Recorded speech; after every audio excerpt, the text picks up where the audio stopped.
Hello friends, जय जगन्नाथ। मु आज बहुत खुशी अच्छी। देखु गोटे भल जिनस मत बहुत खुशी लगे देखिया ये दिन बेला कढ़ होता तो मु अधा राति आसी देखिली एति फुटी जाइए आ सकाल को काले किए नहीं मुझे लोभर राति तोली देती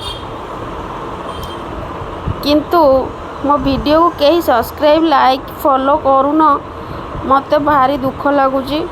ये बहुत कंजूस कथा। देखो मु छतु गुड़ा तोली देची केते सुंदर देखा छतु गुड़ाक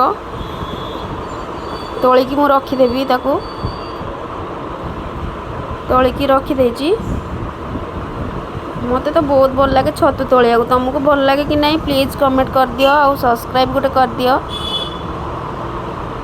मो फ्रेंड्स संख्या बढ़ुना तापर मु बाछी देली छतुटा को देखु तापर हलदी पानी रे धोईदेवी टे भलसे धोईकी कड़े तेल पकईकी ताकू मु भाजी देवी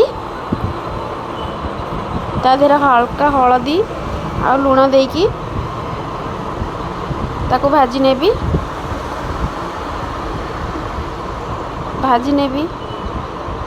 तो सही खुशी रे मुझे गीत गाई दूची मत भल लगे। देखो मसला एतिकी नहीं छतु भाजी काढ़ी नहीं मसला पेस्ट करके देदेली आधेरे आपण आंबुल भी पकई पारे किंतु मु टमाटो पकई जेहेतु बेसी खट्टा मो पुओ को भल लगे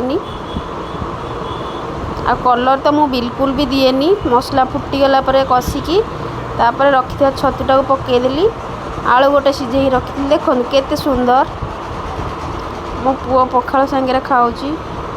प्लीज मत लाइक और फॉलो और सब्सक्राइब कर दिंतु। आपको केमती लगे छतु प्लीज कमेंट रे जणातु।